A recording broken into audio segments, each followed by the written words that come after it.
그동안 우리는 성경 속의 믿음의 인물들을 살펴봤습니다.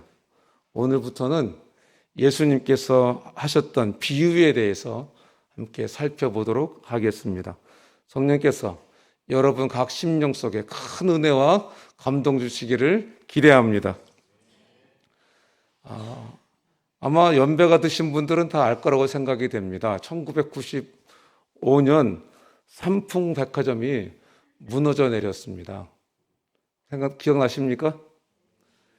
이 삼풍백화점은 원래 상가 건물로 이제 설계가 되어졌고 그렇게 건축이 되어졌습니다. 건축이 되어지는 과정 속에서 이 삼풍 회장님이 이것을 백화점으로 용도를 바꾸기를 원했습니다. 그때 시공사가 반대를 했습니다. 이게 그렇게 백화점 용도로 설계되어지지 않았고 그렇게 지어지지 않았기 때문에 그렇게 용도를 변경하면 위험합니다. 절대 반대를 하니까 이 삼풍 백화점의 회장님이 시공사를 바꾸고 용도를 변경해서 백화점으로 지었습니다. 외관은 아주 멀쩡했습니다. 그런데 세월이 흐르면서 그 하중을 견디지 못하고 순식간에 무너져 내렸습니다. 저렇게 무너져 내렸는데 시간은 불과 20초가 걸렸다고 합니다. 그러니까 건물을 지어놓고 그 하중이 어마어마한 겁니다. 우리나라 잠실에 롯데 월드타워가 있습니다. 123층이라고 하죠. 그 건물이 하중이 얼만큼 하중을 받냐 그랬더니 서울시 인구 전체의 무게를 합친 것만큼의 하중을 받는답니다. 그래서 저 롯데 월드타워의 그 기반이 커다란 그 안반이라고 합니다. 그리고 그 안반 위에 콘크리트를 올리고 철골을 쌓아서 123층으로 올린 것입니다. 이것을 통해서 알 수 있는 게 무엇입니까? 기초를 튼튼히 하지 않으면 안 된다. 이런 교훈을 우리가 얻을 수 있습니다. 우리 신앙도 마찬가지입니다. 신앙의 기초가 튼튼하지 않으면 어려움과 고난이 닥칠 때 쉽게 무너져 내리고 절망과 고통 속에 빠지게 되는 것입니다. 오늘 본문에서도 예수님께서는 두 건축자의 비유를 통해서 우리가 기초를 튼튼히 세우는 지혜로운 건축자가 되기를 원하시는 것입니다. 그래서 이렇게 말씀하셨습니다. 우리 24절과 26절 우리 함께 읽어보겠습니다. 읽습니다. 시작.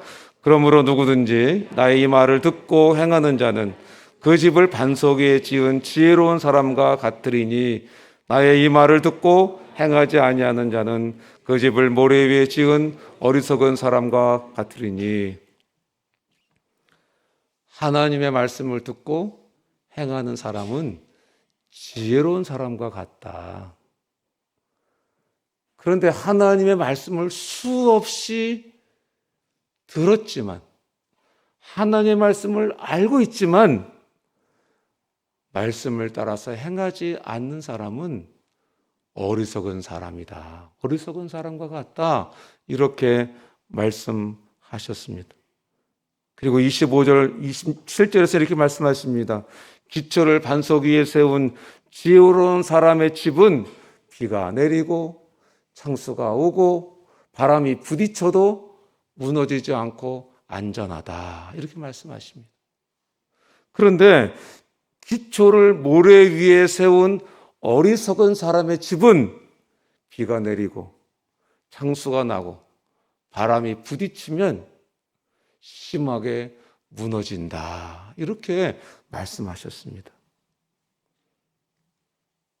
둘 다 말씀을 들었습니다. 둘 다 교회를 다녔습니다. 둘 다 교회를 나와서 하나님의 말씀을 들은 사람들입니다. 그런데 어디서 달라졌습니까? 들은 말씀을 집에 가서, 직장에 가서 순종했느냐, 하지 않았느냐, 이것에 따라서 인생의 운명이 달라져 버리게 된 것입니다. 이스라엘은 거의 대부분이 석회암 지대로 되어 있다고 합니다. 그리고 이스라엘은 여름에는 우리와 다르게 비가 오지 않습니다. 그래서 이스라엘 사람들은 집을 지을 때 여름에 집을 지읍니다. 그런데 이 앞 땅이 석회암 지대로 되어 있습니다. 그러니까 집을 지을 때는 2, 3m의 그 석회암 지대를 파고 들어가야 안반이 나온답니다. 그 여러분 한번 상상해 보세요. 2, 3m의 석회암 땅을 판다. 이렇게 하니까 20cm, 30cm로 착각하시는 것 같습니다. 이게 아니고 제 키의 1.5배 이상, 거의 2배 정도를 파야 안반이 나오고 거기에 집을 지을 수 있는 것입니다. 여러분 한번 상상해 보세요. 한여름에 우리는 너무 더우면은 조기까지 가서 물 먹기도 귀찮잖아요.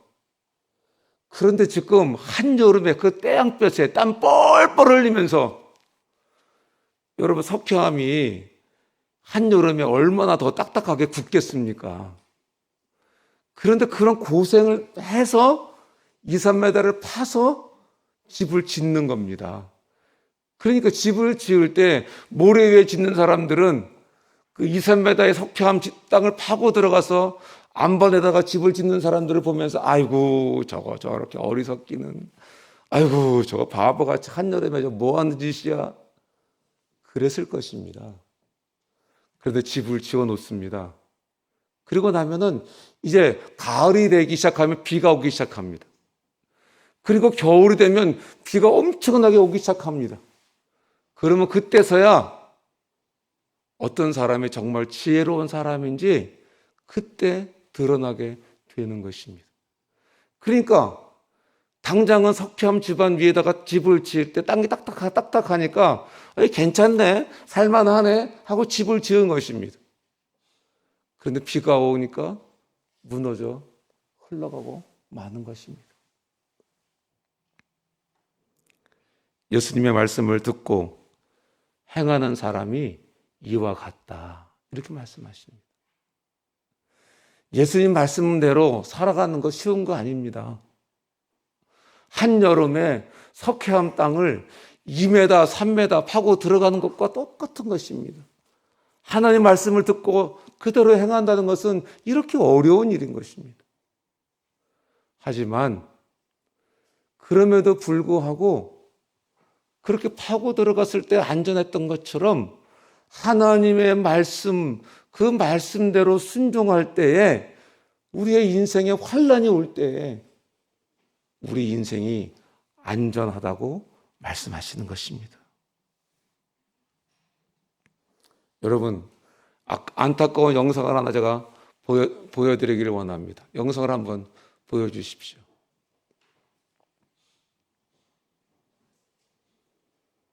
집이 그냥 바닥 위에 세워졌습니다.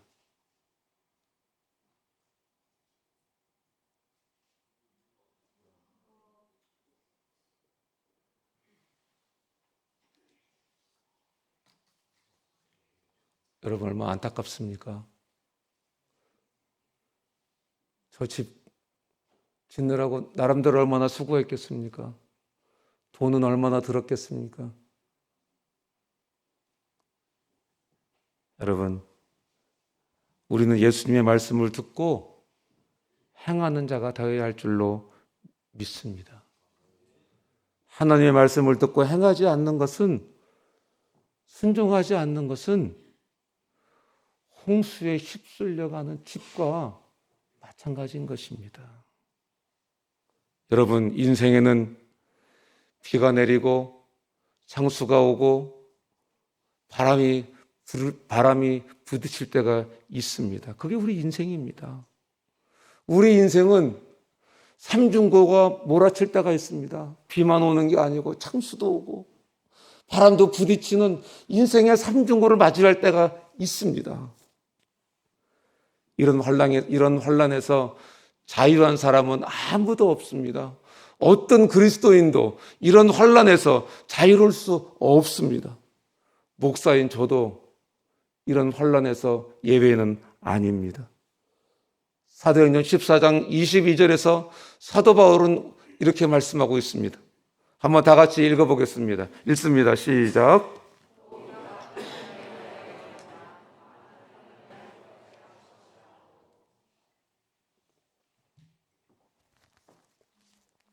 우리가 하나님 나라에 들어가려면 뭘 겪어야 한다고요? 우리가 하나님 나라에 들어가려면 우리가 살아가는 동안에 많은 환난이 있다. 이렇게 우리에게 하나님께서 사도 바울을 통해서 말씀해 주고 계십니다. 하나님께서 왜 이렇게 우리에게 환난을 허락하시는지 잘 모르겠습니다. 그런데 어쩌면 많은 환난을 통해서 하나님께서 우리를 빚으시는 보석과 같은 사람으로, 하나님 나라에 들어가기에 합당한 사람으로, 정금과 같은 사람으로 우리를 빚으시는 게 아닌가 하는 그런 생각을 해보게 됩니다. 여러분, 그렇다면 그런 신앙인이 되려면 우리는 신앙의 기초가 반석 위에 있어야 할 줄로 믿습니다. 그렇지 않으면 인생의 작은 환난에도 흔들리게 되는 것입니다. 하나님이 나를 사랑하지 않으시는 것 같아. 하나님이 나를 버린 것 아니야? 인생의 환난이 올 때마다 이런 갈등을 하게 되는 것입니다. 하나님이 정말 나를 사랑하시나? 하나님이 정말 나와 함께 하시나? 나를 버리신 건 아닌가? 이런 고민 오래 하다가 하나님 빠이, 하나님 안녕히 계세요. 그리고 하나님 떠나는 사람들이 적지 않습니다.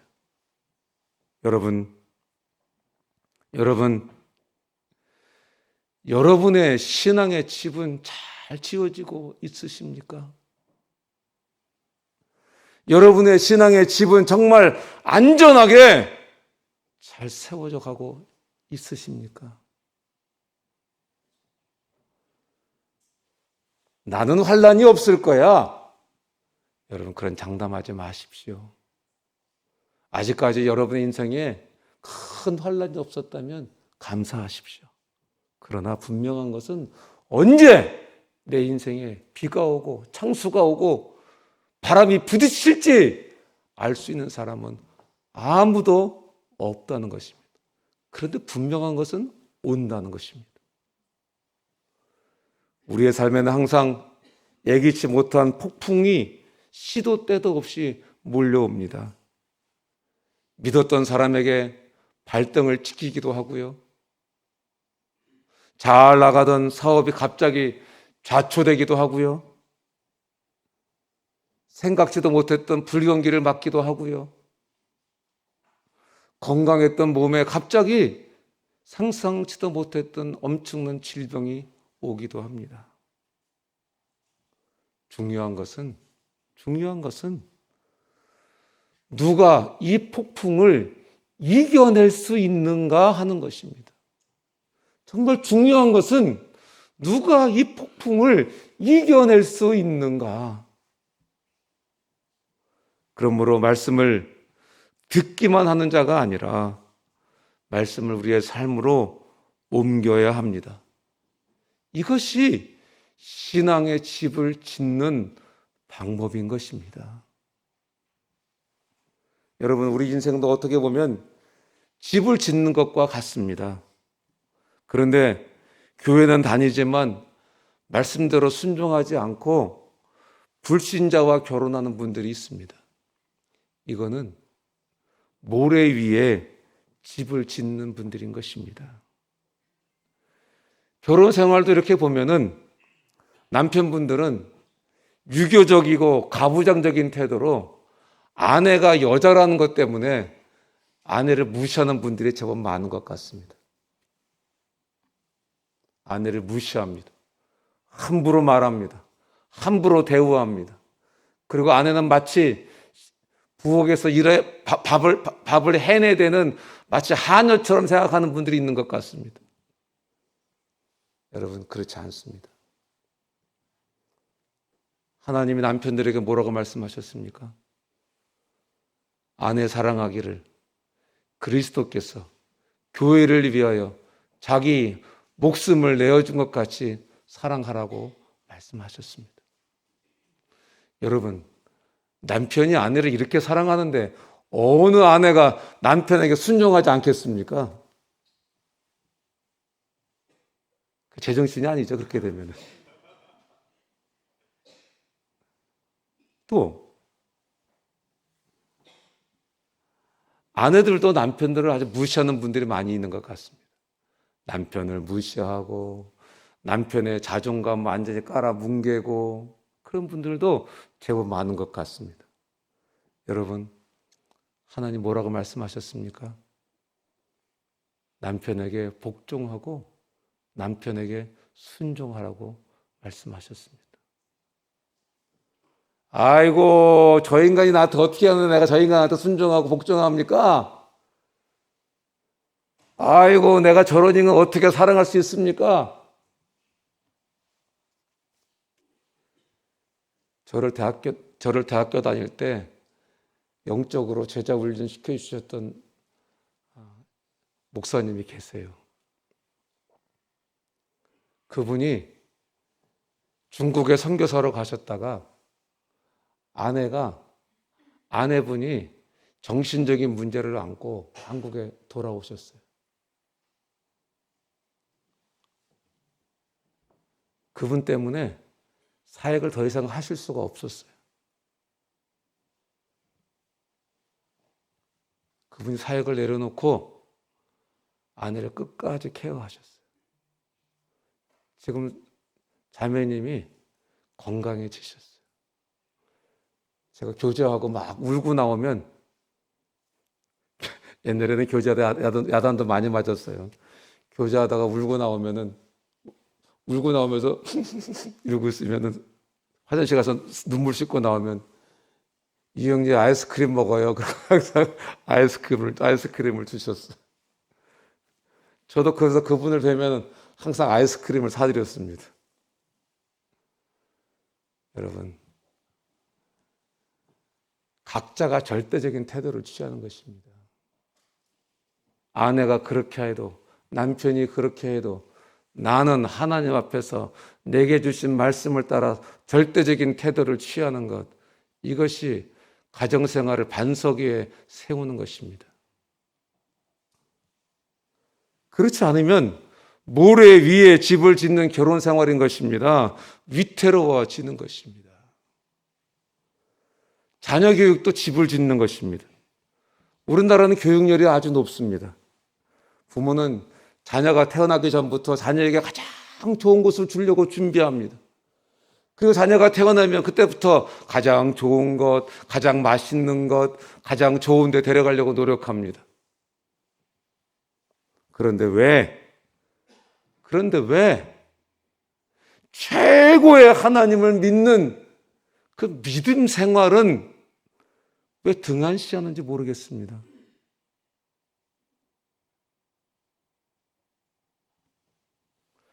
자녀에게 최고로 좋은 걸 주기를 원하면서도 최고의 하나님을 믿는 그 최고의 믿음 생활을 왜 세워주는 것을 등한시하는지 모르겠습니다.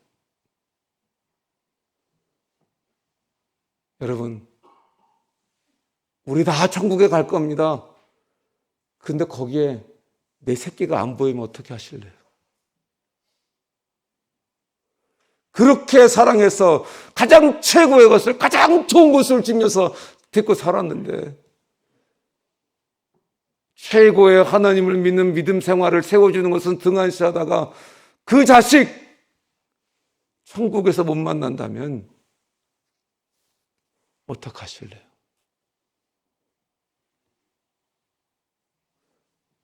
여러분, 이거는 모래 위에 집 짓는 거하고 똑같은 것입니다. 주일날 학원 꼭 가야 됩니까?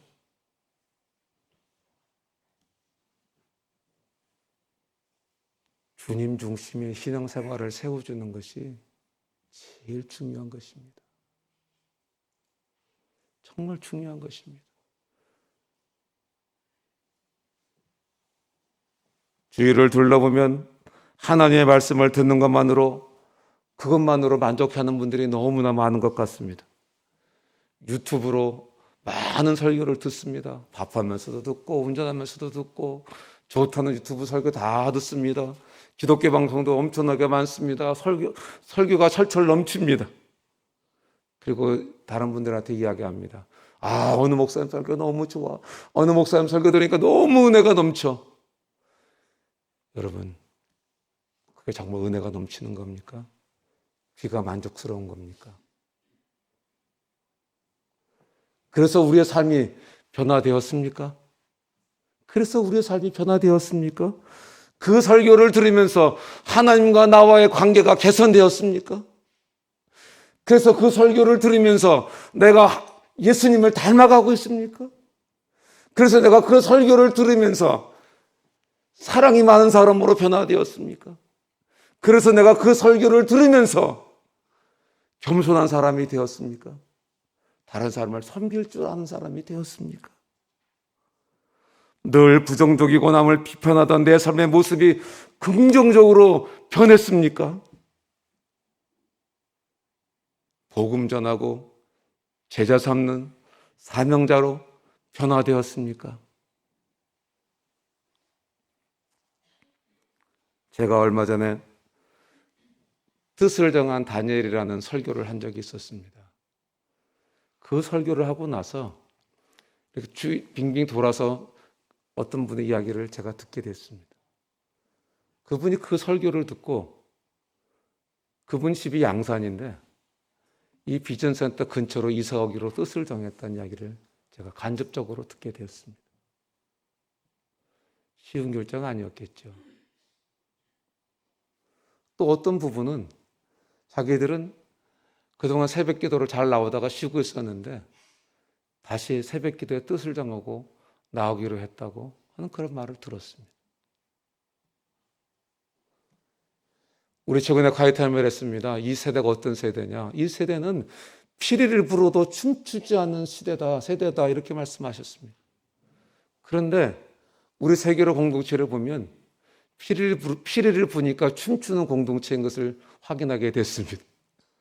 저는 참 행복한 그런 목회자인 것 같습니다. 신명기 18장에서도 말씀하십니다. 말씀을 향하면 축복을 받는다. 그런데 말씀에 불순종하면 저주를 받는다. 이렇게 말씀을 하셨습니다. 여러분, 그러니까 우리의 재능이 우리의 운명을 결정하는 것이 아닙니다. 하나님의 말씀에 대한 순종이 우리의 운명을 결정하는 것입니다. 무엇이 우리의 운명을 결정한다고요? 하나님의 말씀에 순종하는 것이 운명을 결정하는 거다. 예를 들어서 우리가 세상 사람들처럼 불평하지 않고 말씀대로 감사하고 찬양하면 하나님께서 기적 같은 돌파구를 열어주실 줄 믿습니다. 우리가 염려하지 않고 모든 일에 감사로 기도하면 하나님께서 하나님의 평강으로 우리의 마음을 지켜주실 줄로 믿습니다.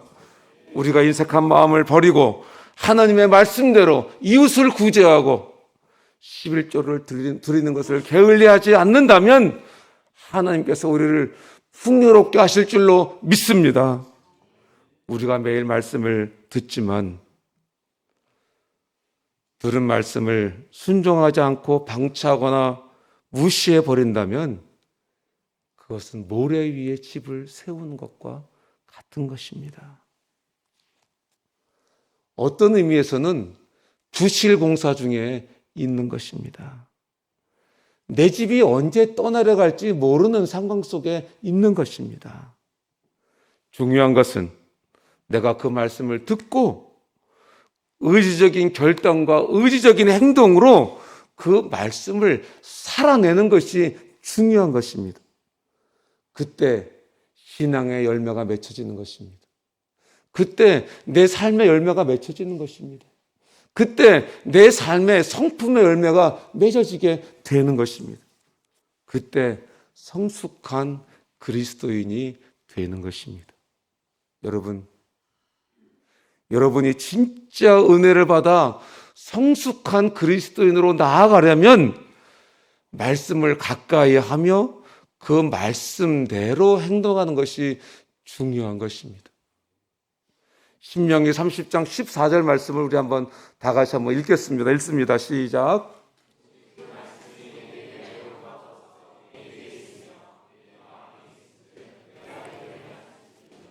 아멘. 그 말씀이 내게 가까워서 내 입에 있고 마음에 쓴즉 이를 행할 수 있다. 어떻게 할 때 행할 수 있다고요? 말씀을 가까이 할 때. 입에 있고 마음에 있을 때 이를 행할 수 있다. 이렇게 말씀하셨습니다. 우리 세계로 선교회는 성숙한 공동체가 되기 위해서 말씀을 가까이 하는 공동체가 되어야 하는 것입니다. 우리 세계로 선교회 우리 형제님들 자매님들 한 분 한 분이 성숙한 그리스도인으로 되기 위해서 필요한 것이 뭐냐면 말씀을 가까이 하는 것입니다. 큐티하는 공동체. 여러분 큐티 하고 계시죠? 큐티하는 공동체. 말씀을 읽는 공동체. 말씀을 암송하는 공동체. 3월 24일 날 1분기 암송 테스트가 있습니다. 다 만점 받으시기를 축복합니다. 만점 받기 힘들죠? 만점 받으시라 했더니 아무도 대답을 잘 안 하시네. 이 100점 받기가요, 석회 한 땅 2m, 3m 파는 거고 똑같이 힘듭니다. 그런데 그렇게 파야 안반에다 집을 지을 수 있는 거예요. 암송하기 쉬운 거 아닙니다. 특별히 이거 개역 개정으로 누가 바꿨는지. 예전에 암송했던 게 워낙 강하게 들어가 있어 놓으니까 그 토시 하나 바뀌는 게 너무 힘든 거예요. 너무 힘들고 영어가 되시는 분들은 영어로 하세요, 차라리. 그런데 여러분, 그거 바꾸는 게요, 석회암 땅 한여름에 2m, 3m 파고 들어가는 거고 똑같은 거예요. 땀 흘려야 되고 수고해야 되고 열심히 해야 되고 귀찮고 안 하고 싶고. 최인규 간사님 이번에 100점 맞으세요. 룸메이트는 매번 100점 맞으셨습니다. 이야, 대단하십니다. 대답하셨어요? 대답하신 거예요? 집요해요. 대답하신 거예요? 예, 대답하셨습니다. 우리 3분기 시험, 1분기 시험증 여기 앞에 세워질 줄로 믿습니다. 여러분, 성경 공부하는 공동체. 성경 공부 안 하고 도망가는 분들 많죠. 여러분, 그게요, 당장은 나이 싼 것 같고 굉장히 짜릿하고 잘 있어라 나는 간다 하고 가는 기쁨도 있을지 모르지만은 모래 위에 집을 짓고 있는 거예요. 모래 위에 집을 짓고 있는 거라니까요. 모래 위에 집을 지을 때 얼마나 짜릿했겠습니까? 빨리 짓고 쉴 수 있으니까. 그게 좋은 게 아니에요. 그게 좋은 거 아니에요. 오늘부터라도 들어가세요. 오늘부터라도 들어가세요. 그게 여러분의 신앙을 견고하게 세우는, 반석 위에 세우는 비결인 것입니다. 입에 있고 마음에 쓴즉 내가 이를 행할 수 있느니라. 아멘. 여러분, 저는 어릴 때 우리 가정을 통해서 이것을 뼈저리게 경험했습니다. 아버지가 대기업의 공장 이사로 계셨어요. 그러다가 위암으로 거의 갑자기 돌아가셨습니다. 어머니는 51살의 젊은 과부였습니다. 자녀들은 9남매가 있었습니다. 여러분, 어떤 분 무덤에 가서 매장할 때 가서 보니까 그 아내 되시는 분이 남편 관을 흙속에 묻고 취토하는데 땅에서 우시면서 그러시더라고요. 나는 어떡하라고! 나는 어떡하라고!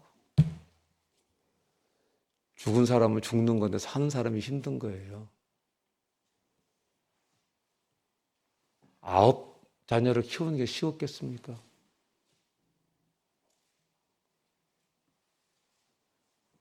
쉬운 한 살 먹은 젊은 과부가 아마니라 내가 어릴 때부터 하나님 믿었는데 나를 이렇게 젊은 나이에 과부 만들 수 있어?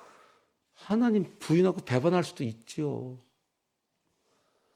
어머니가 항상 저한테 말씀하시는 게 있어요. 나는 과부라 너한테 많은 것을 해줄 수가 없어서 너무 미안하다. 그러면 제가 어머니한테 꼭 드리는 말씀이 있어요. 어머니 아니에요. 아마 저 같았으면 하나님 부인했을지도 몰라요. 그런데 엄마는 하나님 부인하지 않고 신앙을 지켜주셔서 우리 9남매가 다 신앙 지키고 살 수 있고 하나님 앞에 이렇게 반듯하게 축복받고 살 수 있어서 나는 어머니한테 너무나 감사해요.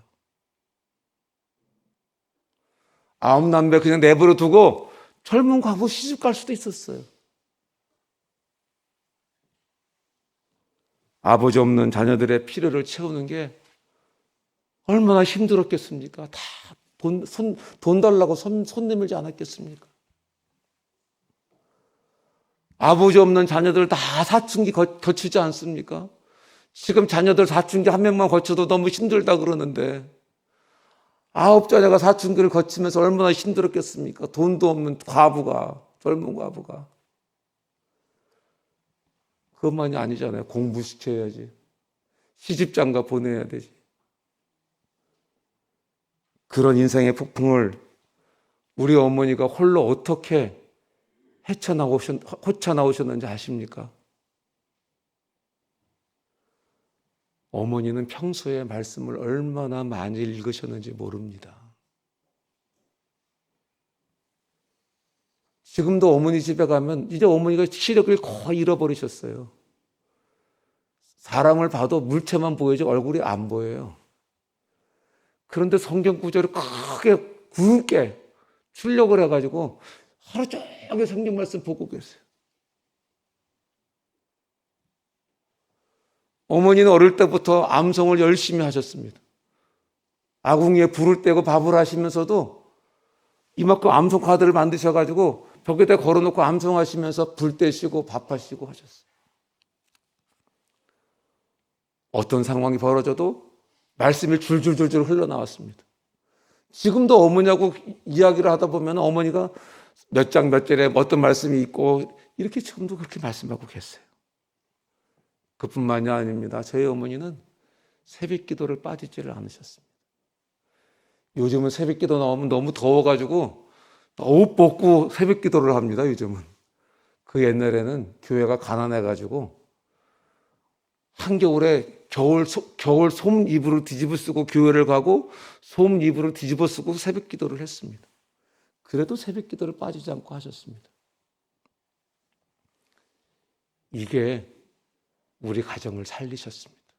이게 우리 가정을 살렸습니다. 9자녀를 키우느라고 얼마나 많은 시험을 받으셨겠습니까?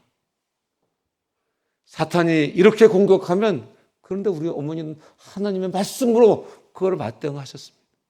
사탄이 저렇게 공격하면 이렇게 하나님의 말씀으로 대응하셨습니다. 다 말씀으로 막아냈는데 사탄이 무슨 수로 우리 어머니를 공격할 수 있었겠습니까? 여러분, 위기가 올 때, 사탄이 공격할 때 막아낼 성경 구절 한 구절이라도 갖고 계십니까? 위기가 올 때, 사탄이 공격할 때 막아낼 말씀 한 구절이라도 갖고 계십니까? 지금부터라도 하나님 말씀 가까이 합시다. 영국의 웨스트민스터 교회에서 목회를 하셨던 로이드 존스 목사님이 이런 말씀을 하셨습니다. 말씀 없는 그리스도인들은 가짜 그리스도인들이다. 이 목사님이 이제 은퇴를 하면서 고별 설교에서 이렇게 말씀하셨습니다. 나는 여러분 가운데 가짜가 없기를 바랍니다. 교회만 왔다 갔다 하는 말씀에 대한 진지한 반응과 말씀을 붙잡고 사는 모습이 보이지 않는 가짜들이 여기 교회에 없기를 바랍니다. 이렇게 고별 설교에서 말씀을 하셨습니다. 여러분, 이런 가짜들은 혼란이 겹쳐오고 그럴 때 견뎌낼 수가 없는 것입니다. 위기를 이겨낼 수 없는 것입니다. 사도행전 18장에 보면 사도 바울이 고린도 교회에서 하나님의 말씀에 붙잡혀 있었다라고 성경은 기록하고 있습니다. 무슨 말입니까? 사도 바울의 삶은 하나님의 말씀에 견인되어 살았다는 것입니다. 하나님의 말씀에 이끌려 살았다는 것입니다. 그래서 사도 바울이 있었던 것입니다. 하나님의 말씀에 견인된 그런 신앙.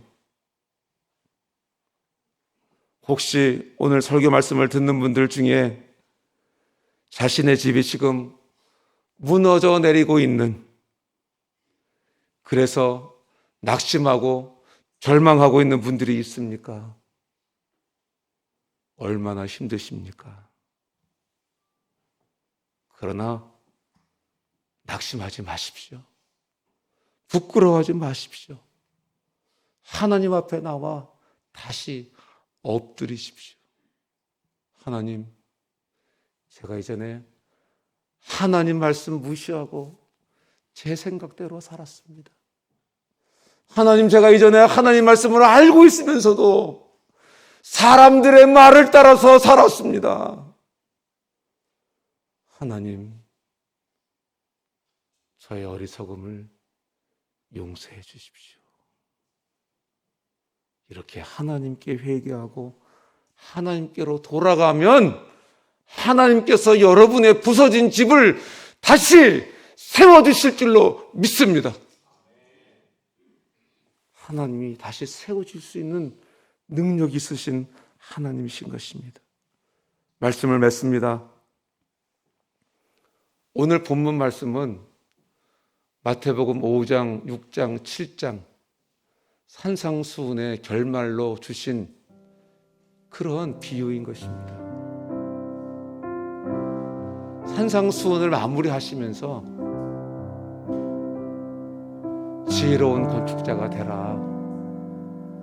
말씀을 듣고 그 말씀대로 행하는 반석 위에 집을 짓는 지혜로운 건축자가 되라. 이렇게 산상수훈을 마무리하시면서 주신 말씀인 것입니다. 그런데 문제가 있어요. 우리는 말씀을 들어도 그 말씀대로 살 수 있는 능력이 없어요. 그렇게 행할 수 있는 능력이 없어요. 그래서 예수님께서 이 산상수훈의 중간에 주기도문을 주셨습니다. 무슨 말씀입니까? 이 말씀대로 살려면은 기도하면 살 수 있어. 이렇게 우리에게 말씀해 주시는 것입니다. 여러분, 기도하면 말씀대로 살 수 있습니다. 말씀대로 살지 못하는 이유가 간단합니다. 왜냐하면 하나님의 생각과 우리의 생각이 너무 다르기 때문에 그렇습니다. 하나님의 생각과 우리 생각이 너무 다르기 때문에 제정신으로는, 진짜 내 인간적인 생각으로는 하나님 말씀대로 살 수가 없는 거예요.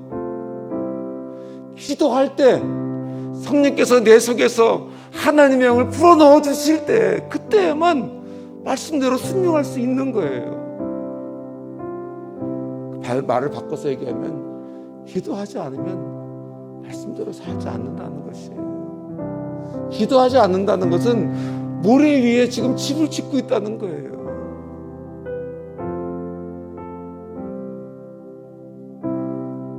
말씀을 가까이 하고 기도를 통해서 능력받아서 말씀대로 순종하고 인생의 집을, 신앙의 집을 반석에 굳게 세우는 저와 여러분들 다 되시기를 주님의 이름으로 축원합니다. 우리 들은 말씀 주여 한번 외치고 기도하겠습니다. 주여!